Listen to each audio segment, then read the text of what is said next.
Hey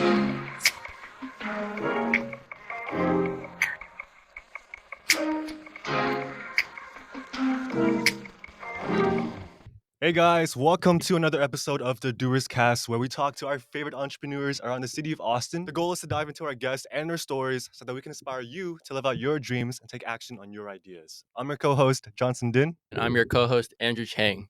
So today we have a very special guest. He is the co-founder and current CEO of Fetty, which is a ride-sharing company specifically for large groups of up to 15 or 16 people. And they are just like Uber, but they even have their own vans, which they carry people in all around Austin. They started at College Station, and now they're all over Texas. So yeah, without further ado, please welcome Mr. Matthew Iomi. Yeah, well, I Welcome to appreciate the it, guys. podcast, man. Thank you. Very Awesome. cool. Very cool. Thank you guys for having me on. I'll be honest. This is my first podcast, so you guys awesome. are you guys That's are an taking honor. my pod virginity. Let's go. Yeah, no. So very cool. I appreciate it, guys, and look forward to just chatting it up. Awesome. All right, Yeah. you start. All right. So to start off, I guess tell us a little bit about how the idea of Fetty came about. Like, what's the origin story? Yeah, so it started as a shuttle event transportation company in College Station during my senior year at Texas A&M. So Wow. what During college. during college, college, yeah, it was okay. my senior year. I had 3 classes left to complete my degree. Typically, during your senior year, it's kind of like a little bit more relaxed. Mm-hmm. Yeah. And so one of my friends who I had previously done some ventures with, named Justin Rath, who's my co-founder right now and CTO over at Fetty. We saw these 2 kids who were selling an event transportation company. Essentially, they had one shuttle that was transporting groups from point A to point B. A lot of times for people in College Station, they know Northgate and dinners or sorority, fraternity events, whatever it may be. But the unique aspect of their company is that unlike typical charter transportation companies that typically would do 3-hour minimum reservations and no payment flexibility, and you reserve it days or weeks in advance. Essentially, their model consisted of just transporting groups for $5 per person cash. Yeah. Right. So they had no website, they had no booking system. It was all SMS off the books. It was just these 2 kids who had done a phenomenal job for what they knew. And what was really interesting is when Justin and I, saw this company, we saw that they were, solving a problem that currently had no efficient solution. And what I mean by that is, right now I want you to think if you've got a group of, let's say six, right now, you would either need to take 2 Ubers, right? An Uber XL can only hold 5 right now. Or you would reserve, a van days or weeks in advance. Yeah, a lot of planning. With a 3-hour minimum, no payment flexibility, an hour and 150 an hour. And who's going to do that just to go out at night? Yeah, right? it's like most people, they don't even wait. They wait till like the day before or something like that. Exactly. To plan the trip. If not just like a couple minutes Spontaneously, before, yeah. right? Which is what the convenience of rideshare brings. And so right now, really, those groups could only take multiple vehicles, right? Which adds to congestion, adds to emission, and an inferior transportation experience. I mean, who wants to split up the group? Yeah. You're thinking, okay, I exactly. want to go in this car because these people are going in. Yeah. I don't want, it's just different stuff. And so what they were doing is essentially they were able to take these groups, get them to where they need to go together, right? And for $5 per person cash, which was pretty accessible and a low cost for them for the users. And so we came in, we purchased the company. Justin and I during my senior year at A&M. They just had one shuttle, and so we started building it up from there. We Justin, who's our CTO, as I mentioned, had a web development agency, and so he knew how to build up a website, a booking system, the proper infrastructure to kind of make it more digitalized and accessible to customers. And from there we started growing it. I mean, the first probably three months, I was the one driving the shuttle bus. I was the one driving it and picking up groups and just kind of seeing what worked, what could be more efficient, what could be, improved using technology. And then from there, I hired out a driver. We purchased 3 more vehicles. And then we built out an app, right? We built out this app that essentially could could allow these people to book one of these large capacity vehicles on demand, Mm-hmm. right? And then also, we did a lot of trial and error to figure out what kind of worked. And so one unique thing Yeah. too is that in College Station there was one other competitor at the time to us Yeah. who was doing the similar model with Uh-huh. cash.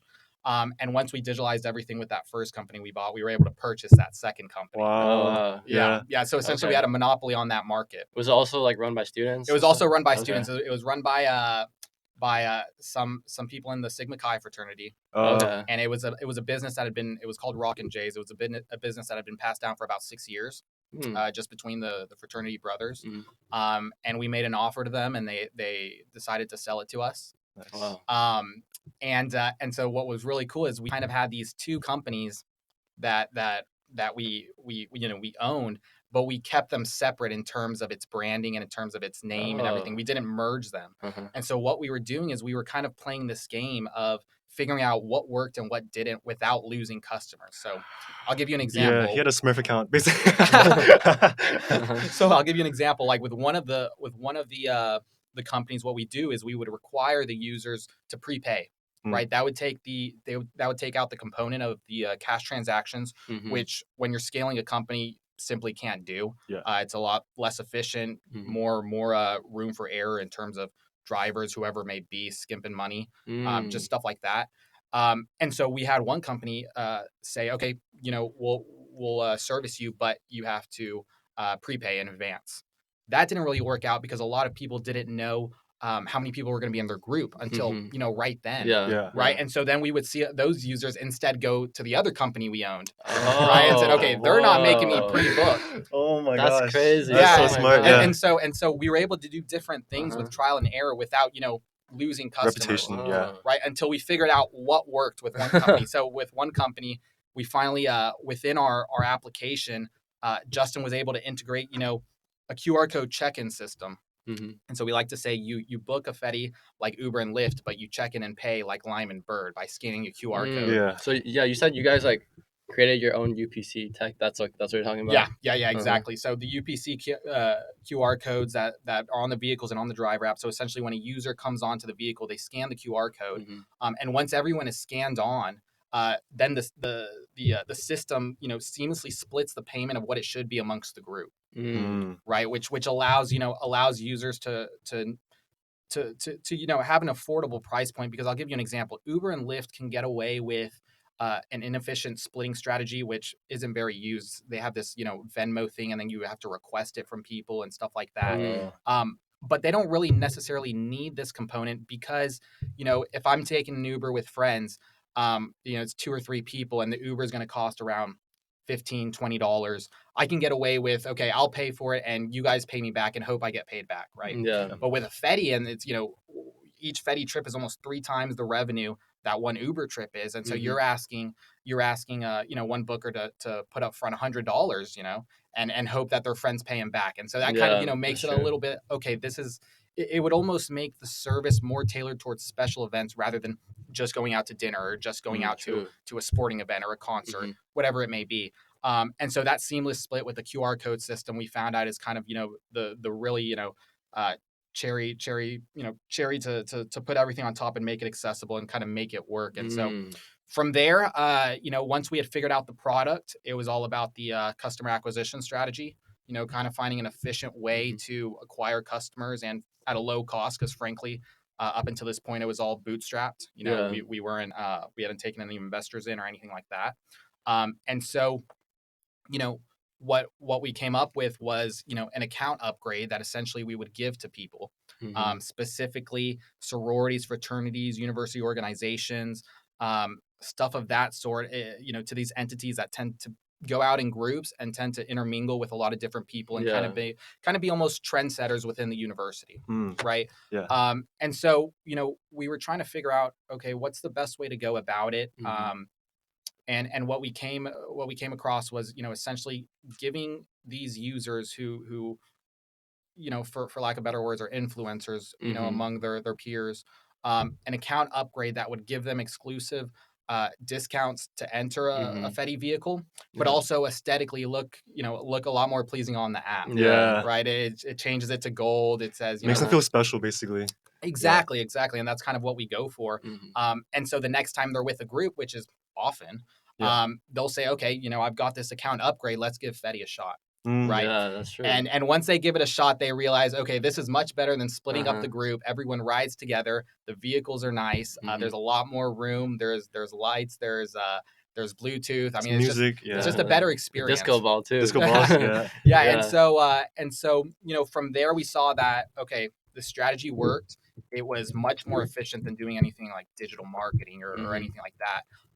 And just the nature of the business of group transportation, we're really fortunate because we're able to see week over week exponential growth. Because if you think about it, whenever we convert one customer, we're Mhm. converting up to A 12, group. 13, Yeah. 14, True. which Oh. Yeah. makes that week over week growth, exponential and grow viral I see. within the organizations and the How did you guys universities. how did you guys come up with that idea of like, oh, we're gonna pick out all of the influencers in the community? Yeah, that's one thing that I think makes us special is we're able to, being on the younger side. Mhm. Wait, how old are you, real quick? I'm 24. 24. 24, just turned Oh 25. man. Wow. Just turned Okay.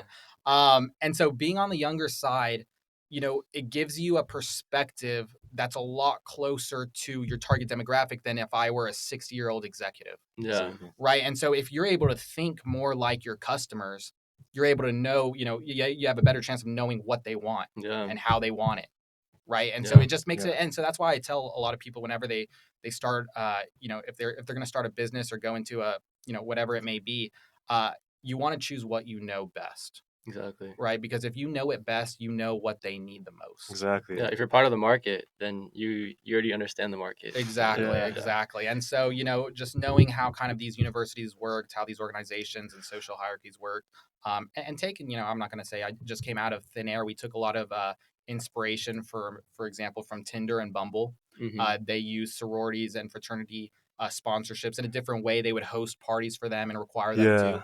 download the app to come into the party, so different things like that. And that's kind of where we landed on that type of strategy. Did you guys do that like with parties at different colleges? No, we didn't. Not We yet? didn't do it with parties. Uh-huh. We've gotten requests from some fraternities like, hey, will you sponsor Oh, uh-huh.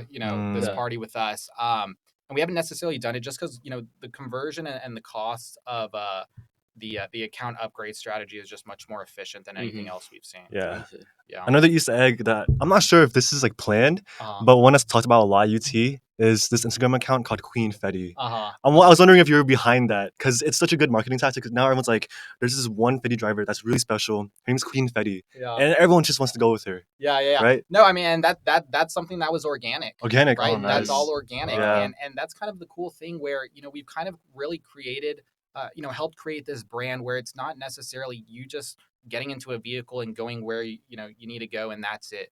Yeah. It's almost like these Fetty trips are an experience on top of the night's event, Honestly, Yeah, yeah, it's a party in a right? bus. Yeah. Exactly. Yeah. It's like, okay, everyone being able to ride together. It's just, I like to say, you're very rarely going to see people on a Fetty who are frowning. Yeah. Right? I mean, it's because Yeah. always you're going to be having a good Yeah. time. You're with friends, Definitely. which is a unique experience and it's accessible, right? Yeah. $5-6 per person, on average. You scan in just like you're getting a lime or a bird, and you can order it within 9 to 12 minutes in advance. Yeah. So Right? it's a fun party experience. Is that why it's called Fetty? Like confetti? Yeah, so there's a lot of different different theories behind Yeah. the name. And that's one of them is Fetty. It just has that light feeling confetti. Whether Yeah. there's songs that are Fetty. It's a lot of different things, but what it actually is Fetty in a South Pacific. It's a South Pacific term for good times. Oh. Good Oh, times wow. and an extension of one's family. So we kind of say Uh-huh. whenever you're in a Fetty, you're kind of with people that Yeah. you're bonded with. I really Okay. see that. And then the driver like always does a selfie at the end too.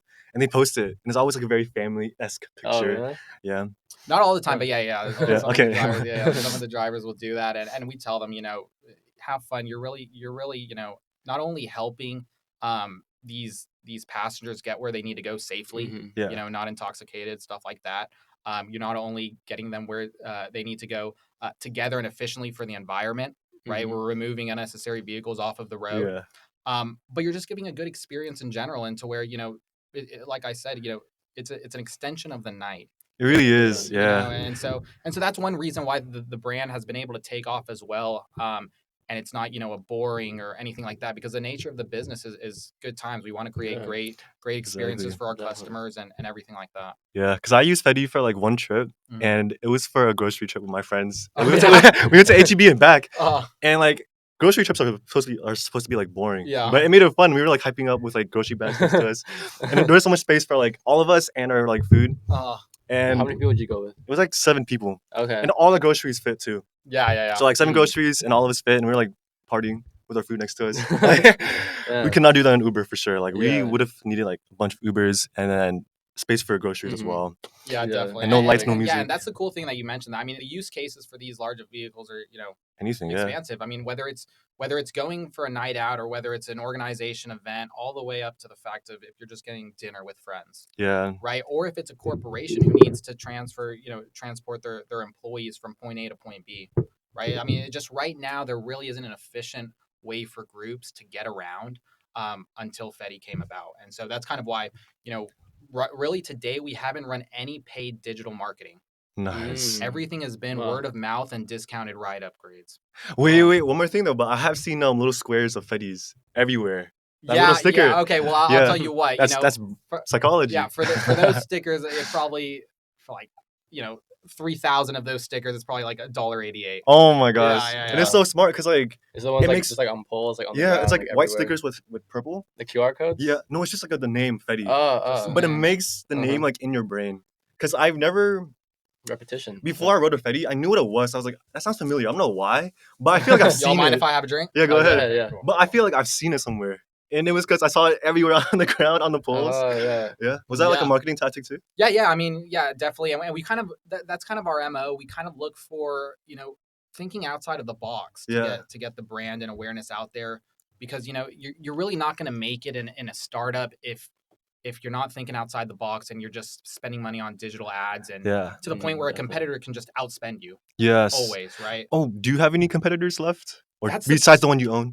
Right, yeah. And speaking of that owning, what's cool is that we don't own any of the vehicles anymore. Yeah. So Oh. what we do is we've got Fetty service providers who essentially, buy and purchase these fleet of vehicles, these fleet of large capacity vehicles, and put them onto our platform. Nice. Right. Okay. Yeah. So we're purely a SaaS technology, company now, which is makes the business a lot more light and lean. Mhm. And then what was that question? Where did I deter from? You asked something about what was it? I think you answered almost everything. Oh, like the competition, right? Oh, The competition. competition, Yeah, exactly. Yeah. Come on, Jonathan. Oh, I forgot. I thought you answered it. Both forget it. Yeah. So the competition. So yeah, like I said, I mean, really, there's nothing right now, Wow. which is why we've been able to grow so quickly with little paid marketing. Mhm. Is because right now we don't have any direct competitors. Either you're going to split up the group and take multiple Ubers and Lyfts or personal vehicles, Mhm. or you're gonna reserve a charter vehicle days and weeks in advance, pay 3-hour minimums like $350. Wow. Which who's gonna do that? And so it's like really there's nothing right now, Yeah. which I think is unique because we really didn't copy anyone. We purchased kind of this basic unique model that someone had started, and through trial and error for about a year, we kind of molded it and figured out what worked and what didn't, and created it what it is now. So like Definitely. something cool with the QR codes. One inspiration we came from is that I spent about 6 weeks in Beijing in one summer, doing an internship and some courses there. Mhm. And over there, their economy is so heavily reliant on QR codes Really? through WeChat.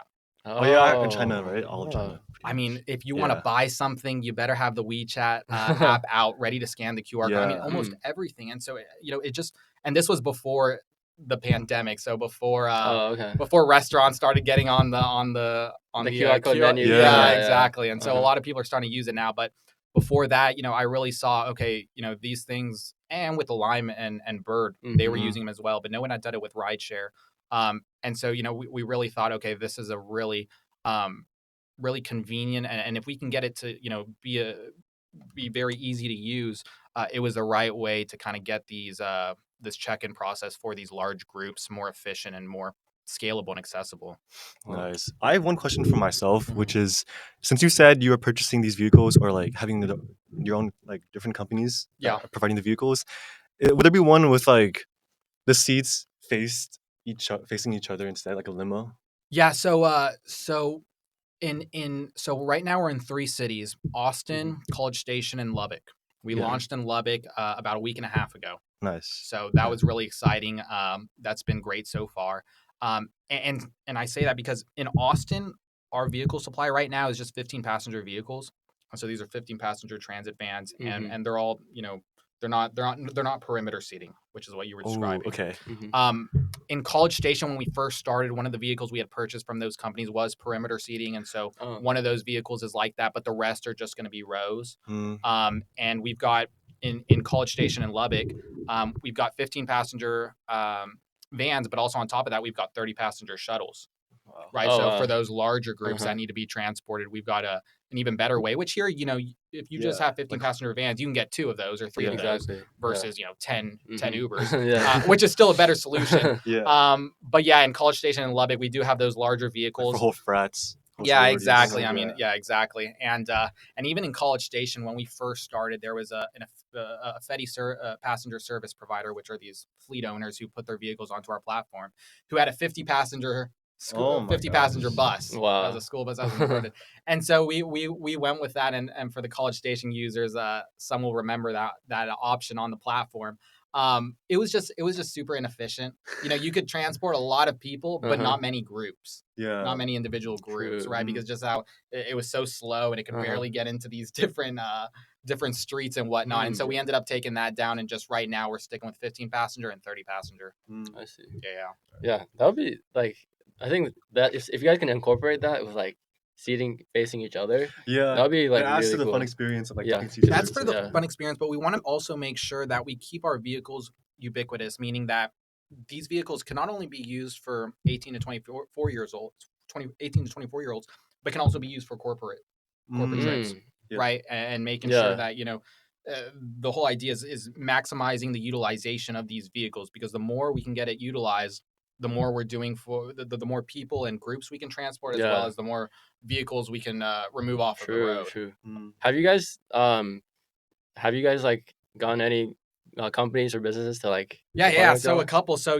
recently we just Uh-huh. announced that we signed Alpha Schools. They're a private charter school, K through 12, Mm. to a contract in which we transport their students Mhm. to and from different campuses in Austin, Oh, as wow. well as field trips or events or whatever it may be. I see. Which one thing about our model is that because we've got this ride sharing model, meaning we don't have to charge a 3-hour minimum or a crazy amount to make sure that it's worth to call the driver, to get to the vehicle, to make sure Mhm. our expenses are paid, to make sure the driver gets paid, the vehicle gets paid. Essentially, we don't have to do that because our vehicles are already on the road, right? Servicing groups on demand. And Mhm. so for a company can, have the utmost flexibility and affordability getting these large capacity vehicles, because Wow. they can just, okay, you need this vehicle, we'll take it Uh-huh. off of the on demand service your reservation or trip or whatever it may be, and then right after, our drivers and our vehicles go back to servicing groups. Wow, that's so cool. So You it's know, like an in between. It's like not only are you kind of replacing the Uber side of things, but also like the school bus side of things. Like you're exactly. in We like to between. say, Mm. there's 3 Yeah. ways we view the market. One is we're taking a lot of market share from charter transportation, Mm-hmm. right? Now weddings, bachelorette parties, corporate events, corporate trips, campus shuttling, apartment, hotel shuttling, can now utilize these vehicles much more at a much more affordable cost Yeah. and much more flexible. If they only need it for 1 hour, that's fine with us, right? Mm. We're not going to make you have the whole day Yeah. reservation and say Exactly. you need to transport your clients or whatever it may be Mm-hmm. to a brewery for an event. We're not going to force you to pay to have that van waiting there 3 hours doing nothing, Yeah, Mm. definitely. right? And so it's much more affordable. So we're taking a lot of that market. We're also taking a lot of Uber and Lyft's market, in which before they were transporting these groups in 2, 3, 4 Ubers. Yeah. Now they can just take 1 or 2 Fettys, right? Mm. And then the third one is we're kind of creating this new market, whereas group transportation really hadn't been, accessible and Accessible, yeah. affordable. Uh-huh. And like I said, we're kind of creating this new experience where That's people true. want to take a Fetty Yeah, because it's a good time, definitely. and so that's Wow. kind of where we see, those 3 parts of the market. Mm. How'd you guys get like drivers to come on your platform? Like when I took my ride with with my Fetty. Like I went to a karaoke place with a group of like 10 people, and I actually talked to the driver, and I was like, and he said that he used to drive for Uber, Yeah. but now he's doing only Fetty because he said Fetty pays like way better. Yeah. So like, yeah, how did you guys get that? Yeah, I mean, Uh-huh. you basically said the answer right Mhm. there. Like we Oh, take, yeah. you know, what we're really fortunate to be able to change a lot of these people's lives. You know, Mm. before they were putting depreciation on their own vehicle, right, and not making nearly as much. You know, with Uber, Lyft, we've got a lot of previous school bus drivers, Mhm. stuff of that sort. And they come and they ride full time with us because they're able to earn more. They don't have to use their own personal vehicle. They use our Fetty service provider, passenger Mhm. service providers' vehicles, um, and it's a good time. I mean, it's you're experiencing memories with groups. You're having a good time, as you mentioned, Queen Fetty. She, these different type of memories Yeah. that they're creating, where it's much more memorable than just one or two people at a time.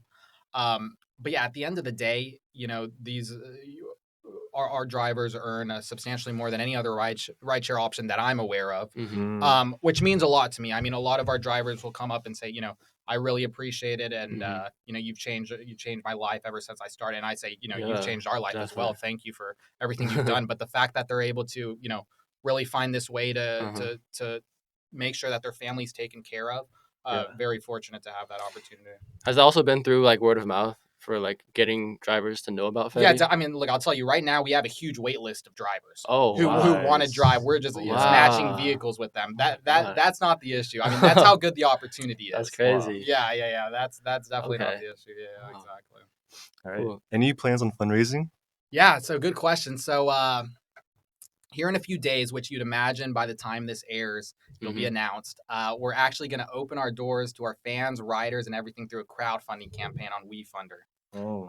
So essentially, in 2021, a law was passed that essentially granted unaccredited investors, so that's people like you and me who aren't millionaires, multimillionaires with Mhm. a lot of properties and whatnot, the opportunity to invest in private companies. Mm.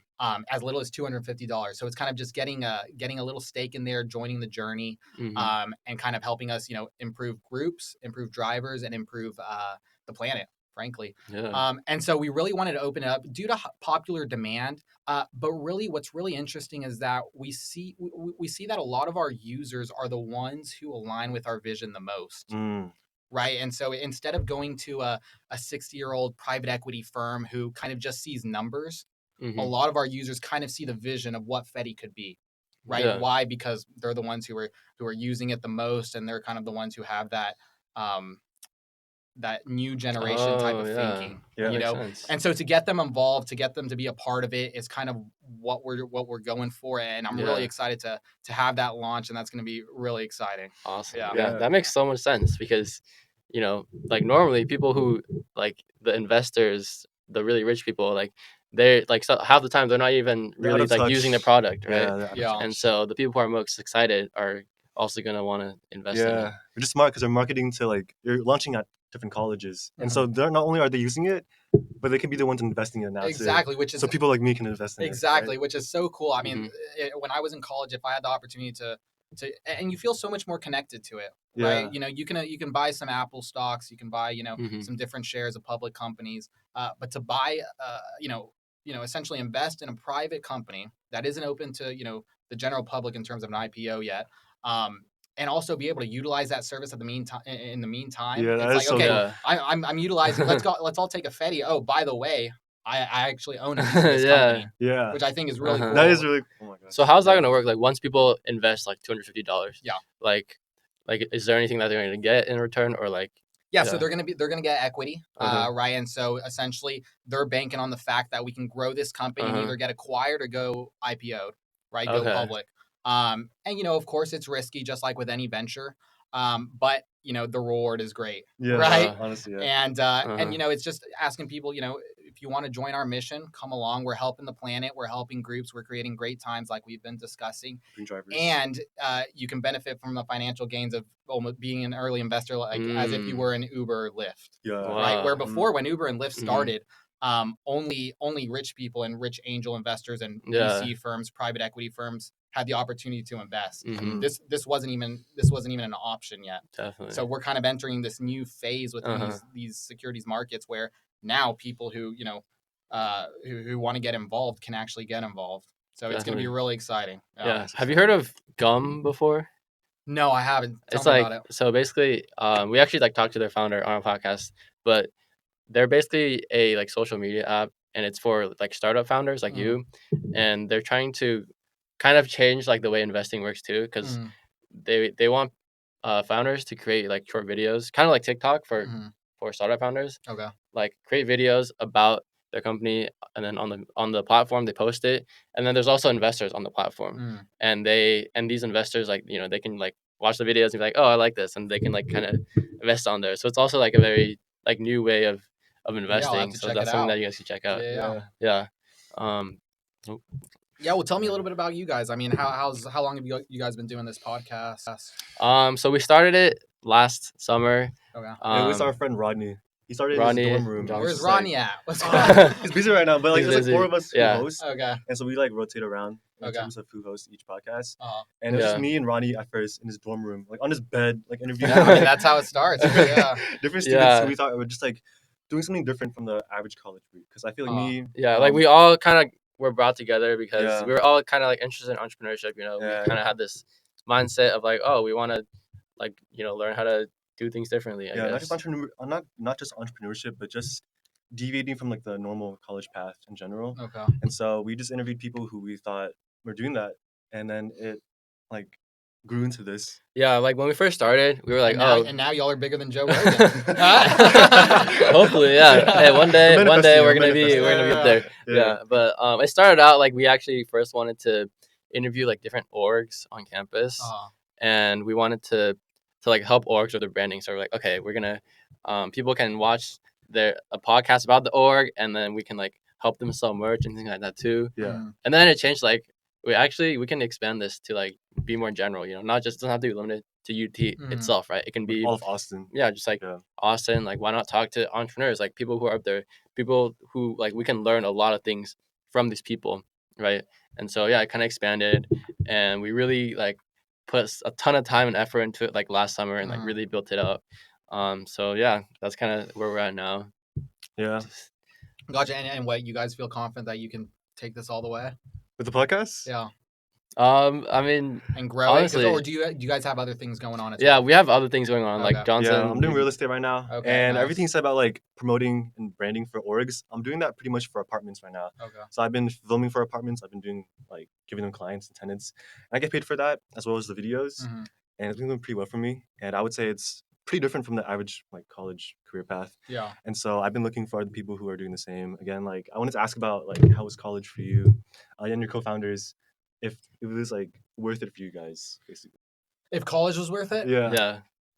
I think what I gained from college, I think can be gained in other, going through other avenues. I agree. So I'm not going to say, you have to go through college. Yeah. But I say that because in college, that's where I really learned a lot. And it sounds cliche, but that's kind of where I figured out who I am. Like the personal growth. Maybe not so much like the education, academic, like technical. Yeah, like, I mean, you can learn that anywhere. Equilibrium models with supply and demand. I majored in economics, so that I can kind of, I can read a Google textbook. that real quick. Exactly. But in terms of having that isolation away from your family, not too many of my friends from where I grew up, which was Coppell near Dallas, went to A&M, and so that was kind of a little bit of a shift as well, because I grew up in kind of a small suburb outside of Dallas, and so kind of having that isolation and really that time to just learn about different things that I wanted to do, and kind of just find out about myself, figure out things about myself. I think that's where the most value came from. Definitely. Right. Where a lot of people can find isolation and self-reflection in different ways and in different places. But for me, that was in college, in which for about, a year or two, I was really just learning so much, and not even about, courses, just different things in the world. Right. Yeah. Prior with high school, you're kind of in this bubble where it's just, you're sheltered. it's just playing the social game in high school and trying to get to college. And then once you Yep. get to Yeah. college, it's kind of like, okay, what do I do from here? Mhm. So a lot of, self-reflecting, kind of just taking the time to be okay with yourself, Yeah. right? I like to say becoming friends with the guy in your head, Mm. Yeah. and kind of just growing along with them. And so that's kind of where I say the most value is Yeah. for me that came from college is kind of, figuring out about yourself. No, I definitely agree Yeah. with that. Like for the first year, it was pretty much just that. I came into college thinking it would just be like the curriculum, the major that I'm learning about, but I really did learn a lot about myself and about the world, about what's possible. Meeting people, entrepreneurs, and other students who've just been doing crazy things. Yeah. And right now, like I'm not. What's it? I'm not in college anymore. I actually dropped out. And I don't regret going to college at all because I still learned so much about myself Yeah. and all the opportunities out there from Yeah. just being here in the environment, and again, not being sheltered, being away from my parents. Like I really appreciate it. So Yeah, and Yeah. regret's a funny word because I've learned that it's really pointless to regret something because you don't know the effects there would be without it, yeah, right? Maybe you had never gone to Mm. college and then you would never figure this out about yeah. yourself, right? And so one thing is, have you heard of the story of the Chinese farmer? Nah. No. No. So there was a Chinese farmer in a village, and and one night his horse ran away. He ran away in the night, and so all the neighbors in the village came and said, that's really unfortunate. Sorry that Mhm. your horse ran away. And the Chinese farmer goes, well, yeah, maybe, right? And so the Maybe. next day, the horse comes back, and he brought 7 wild horses back with him, Oh, Hmm. yeah. right? And so the neighbors come and they say, oh wow, that's great, Uh-huh. congratulations, you just got 7 extra horses. And he says, well, maybe, right?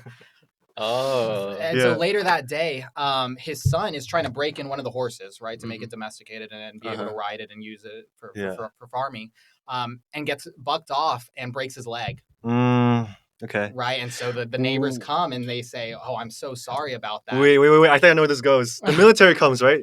The military comes. Yeah. The neighbors come and say, "Oh, I'm so sorry." His neighbor, I'm so sorry your son broke his leg, and he says, "Well, maybe."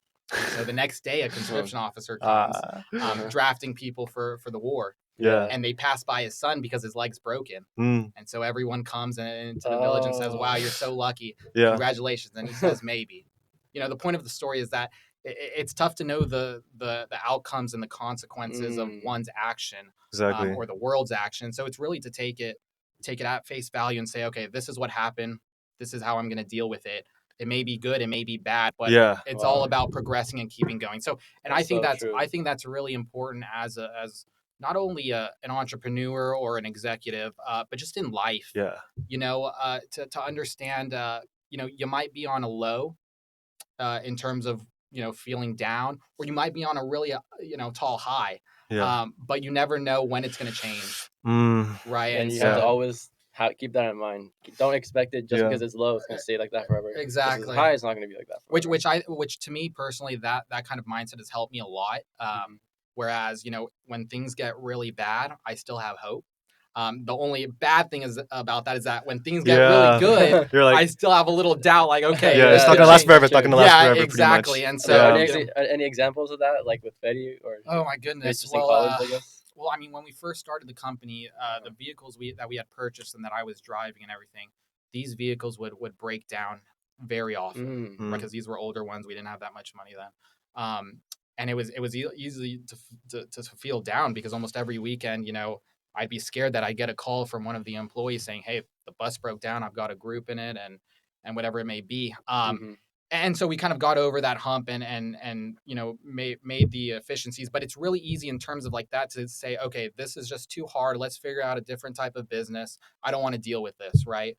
And then, if you look back, okay, that really paid off because we didn't have to spend too much on these vehicles, and it gave us the foundation to kind of find product market fit and build it into, mm. now we have really nice vehicles now. So it became a blessing. Exactly. Yeah. And so, different aspects like that.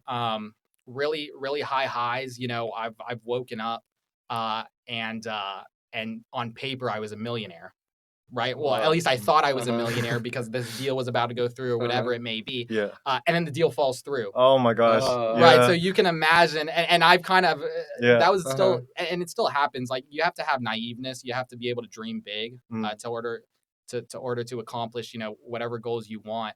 But it was kind of that naiveness where, had I, with that naiveness, I really thought I was on this great high, and then it suddenly changed.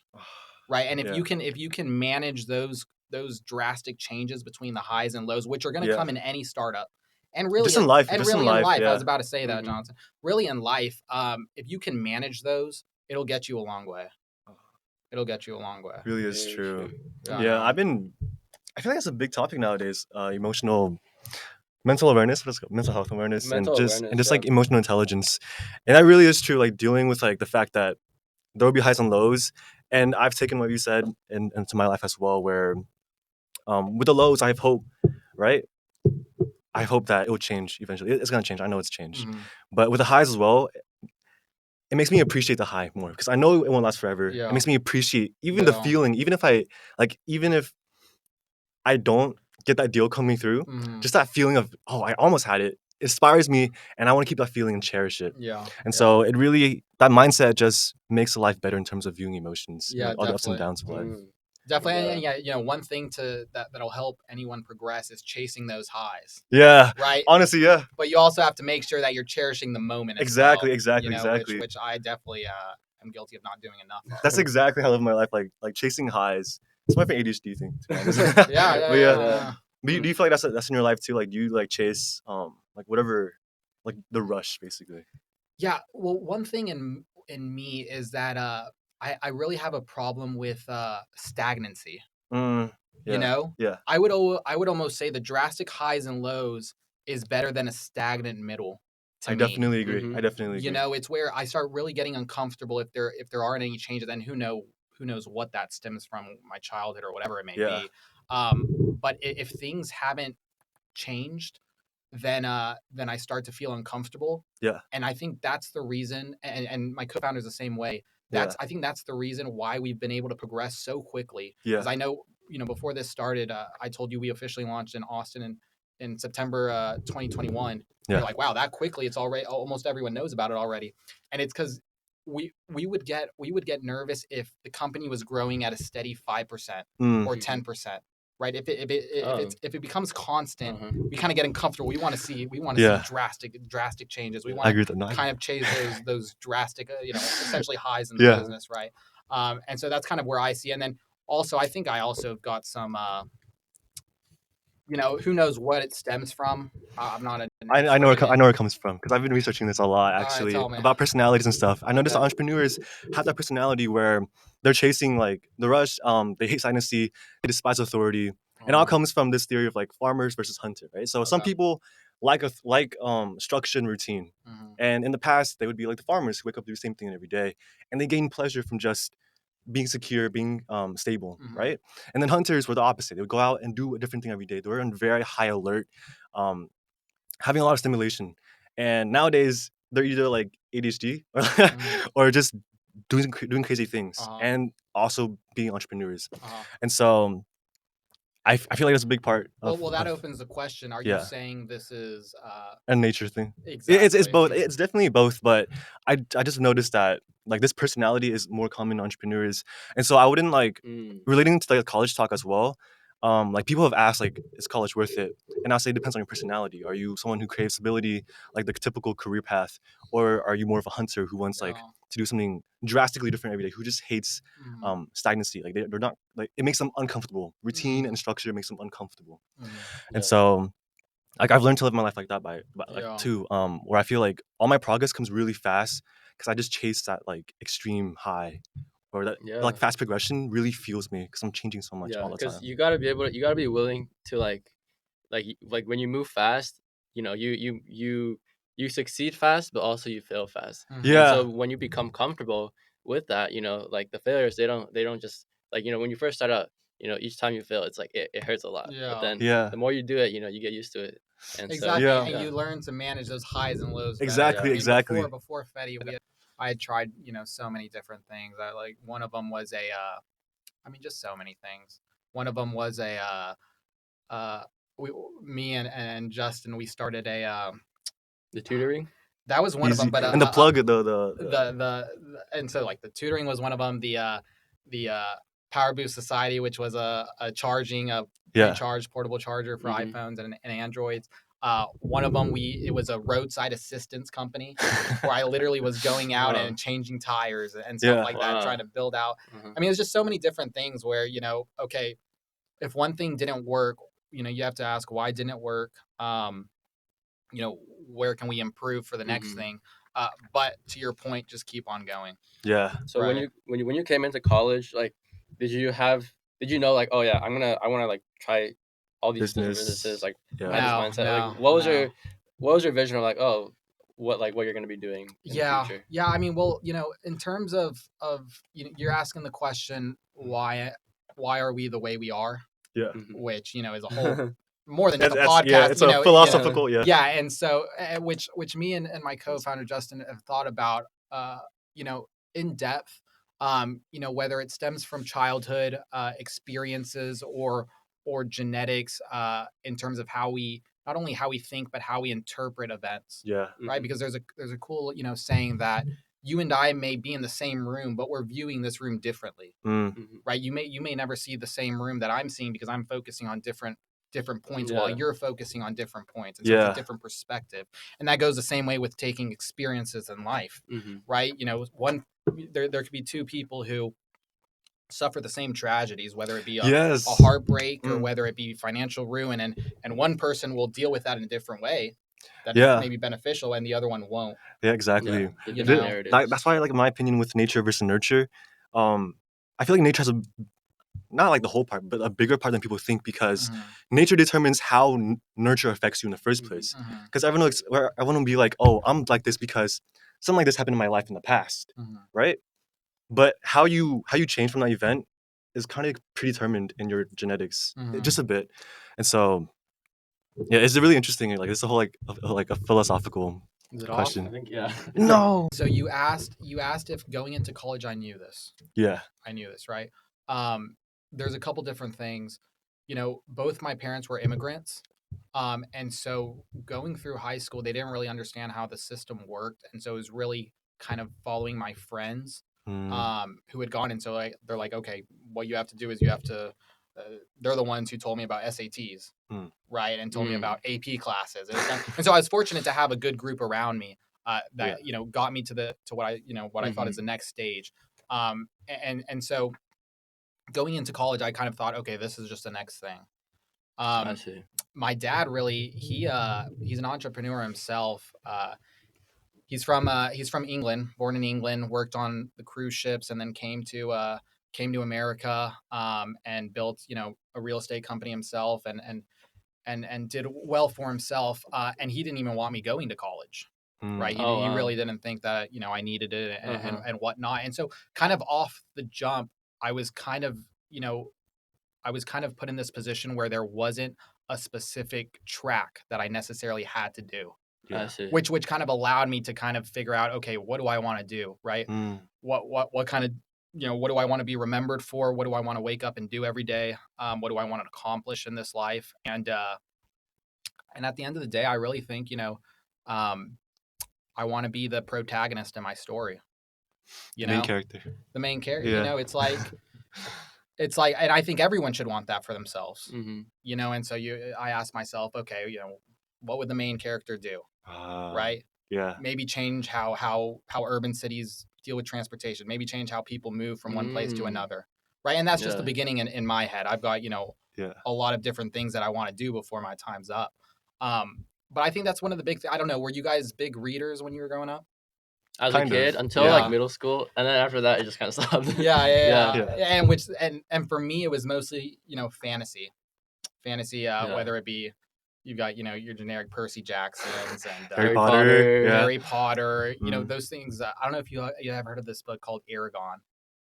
I haven't heard of it. No, Yeah, I no, haven't. it's one of my favorite. Yeah. But essentially, it's these grand stories about kind of the hero. Mm. And so sometimes, whether it be Harry Potter, for example, it fascinates me when someone will say, "Oh, who's your favorite character?" and they'll say Ron. It's something like that. no, Side character. And to Yeah. me, it's like, how can that even be a question? Yeah. Uh-huh. How can you not think, okay, you would want to be like Harry Potter, you would want to Yeah. be, you know, Because they're scared. They're like they don't believe that they can accomplish the same that level of might be one. things. That Yeah. might be, And they're scared of yeah. being in the spotlight because I mean, if you are the main character, there's so much pressure on you That's at the same true. time. That's Yeah. true. Yeah, and I think, and just in my head, I think it's worth it. Yeah, it is. I think it's worth the Yeah. pressure. I think it's worth the risk, the downfall, to give it a shot. You know. Definitely. And then you asked me about the ADHD. If Yeah. I ever think about that, you know, and what is ADHD? That could just be Collection of something. symptoms. Yeah. Exactly. Yeah. And so, you know, you can put a label on it, but I think, and it might be the same, you know, I've heard people say it's the same, but I think with me, it's like OCD. I would say it's more like Well, a I'm saying lack. I have OCD, but is Oh. it? I think so. I Oh. think so. Who am I to? That's like the perfectionist thing. Yeah. It's with, like, all these small essentially things. the way I interpret it. Mhm. It's having this desire to be in control of everything, right? Yeah. I mean, yeah, like there's a lot of different like things that have similar symptoms, comorbid symptoms. With ADHD, there is an OCD factor of it as well, where you don't want anyone else in control of you. You want to be in control because you just like can't handle authority, or like you want to be an authority. But to me, ADHD is mainly the main symptom is just you're either hyper focused or you can't focus at all. Like if you're really interested, then you grind it out and you progress really fast. Like your Yeah. companies, you're progressing extremely fast, more than like any other company would at an average rate. Yeah. And so you either progress really fast when you're hyper focused, or you don't progress at all. It's something you don't care about. You can't focus. You don't really care about it. And there's other factors that was like other like personality traits where you despise authority. You don't like structure or routine. You don't like stagnancy. Despise authority. Yeah, like all those other Yeah, symptoms. yeah, you're saying symptoms that I feel, and you know, I don't know the exact statistics, but I know with like social media and whatnot, things. Yeah, it's been increasing. So I mean, that's a whole thing to even think about of not only what these type of, you know, titles mean, but also Yeah. why they're caused and stuff like that. Yeah. But I think for sure there's something there. I think maybe there's something a little bit of that in everyone. Yeah, definitely. No, definitely there True. is. But You know, like they just put ADHD as in like on a bell curve. There's like traits like of like traits. Human traits are always on the bell curve. So, yeah. like, Well, who's putting those terms? what do you mean? Like who's saying about all this ADHD stuff? I just watch about this stuff because I'm really interested. Well, I was just saying that because you got to be careful because they're giving out the Adderall and Vyvanse like crazy. Yeah, nowadays especially because Yeah. it's easy to misdiagnose it. There's a whole like study on why people are getting more misdiagnosed nowadays. It's because like like classes are getting bigger and teachers don't want to deal with like rowdy kids. And so the bigger classes get, the less tolerance teachers have for rowdy kids, and they're more likely to diagnose these kids with ADHD just to get them quiet, take Adderall, and just shut up, like medicate, basically, right? So that's the reason why too. But in terms of everyone having these traits, yeah, everyone has these traits to an extent. Like everyone like has less focus on something like disinterest. But with ADHD, it's just more extreme. Yeah. Same with like any other like disorder, like psychopathy or narcissism. Everyone has a little bit of those, but if you have an extreme amount, then it becomes a disorder. Yeah, I see what you mean. And so ADHD has all these superpowers to it too, like creativity, being very outside the box, and thinking like no one else would. And so I don't see it as anything bad. I'm just curious if like other entrepreneurs have it too, because it inspires me. Yeah. Yeah, pretty No, much. I'd imagine, and you know, Justin and I talk about this a lot, and that's one reason, you know. And speaking of Justin, I think one thing also is and it might be, you know, each other for you guys, but finding someone to go on this journey, you know, together. Yeah. I think that's a big thing. You know, I think that's really undervalued. Is it's really tough for you to kind of do this thing alone. Honestly. Yeah. Because very rarely is there a person who can cover all the bases. Yeah. True. You know, not only in the functions of a business, but also mentally, creatively, you know, creativity and whatever it may be. And it works best if you guys kind of can relate and understand each other. Yeah. That's very true. Like how How did you meet your guys co-founder? you find Yeah, each other? well, we met in high school. Yeah, we were friends in high school, but we each had a lot of friends, right? And so it's not like we were necessarily the best friends in high school, Mhm. but kind of when you go through life, there's kind of a filter on life, right? Where you start veering towards certain people who maybe have the same aspirations and goals as you, or who maybe think similarly. And so, kind of as we were going through life, it kind of started getting filtered down to where, okay, I understood that Justin is the most similar to me, Mm. right? And has the same aspirations and goals. Mhm. Might have the same naiveness I have in Mhm. thinking we can do great things, Yeah. right? Which I think you have to have. And so that's kind of before we had really even gotten into business, we had always just kept talking about what each of us were doing, what we were learning about, and stuff like that, until finally, okay, let's start this business. Let's try these different things. I see. And from there, yeah. So y'all understood that like you guys both had that mindset of Yeah, wanting to and we be understood entrepreneurial. too where which I think is important, is kind of where we each came from, Mm. right? I think Mhm. if you know someone's childhood, I think that's invaluable and you know much more impactful than meeting someone when they're 20, Mm. 20, 21, 22, 23. Yeah. Because if you knew them in childhood and where they came from, you kind of know what foundation they're built on. Yeah, Mm. and like why they make the decisions that they do. And so at the end of the day, that will improve success greatly versus trying to find a founder Mhm. on Twitter or Yeah. something.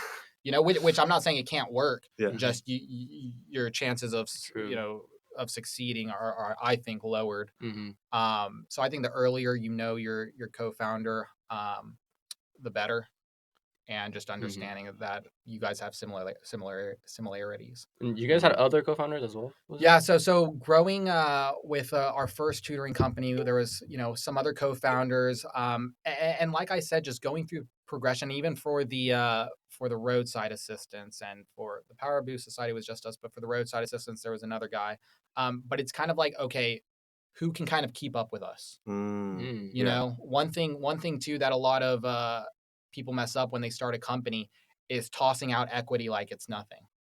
Mm. Right? It's where, okay, I don't want to do this alone. So here, come with me. You get 20%. You get 20%. You get Oh yeah. which at the you might find out a month, 2 months, 2 months, maybe a year later Oh, they're that not the right fit. they're not the right fit. They're not able to pull their weight, and they're not about it. Yeah. Yeah, because then they already have the equity. It's like, oh, like It it's just kind of weird to just like take it from them. it makes the Yeah. whole thing messy. Mhm. And so like I said, it was kind of that filtering out to where I knew, okay, Justin's similar to me, and we both believe that what we can do um, is going to result in great things. Definitely. Wow. Wow. Which Okay. I'd like to say it's going good so far. Yeah. Yeah, I Definitely mean, is. it's going good so far. You said Where? both of y'all have ridden a Fetty before. Yeah, we both Yeah. did it. How was Yeah. yours? How was yours? I mean, it was fun, dude. Like fun compared to everything else. Like Are you just saying that because I'm here, or no, like I mean, No, the he told me about disco this. ball. It was fun. It was Like fun. I mean, like yeah, because we're all together, right? Like I mean, we couldn't have fit like 10 people on yeah. any other car, and also, um, we went to karaoke place and one Where? of Where you was know it? Austin karaoke. No. It's like north of here, Okay. like a couple blocks north. But basically, one of my friends, like she left her, I think it was phone or like her purse or something, on the Fetty, Mm.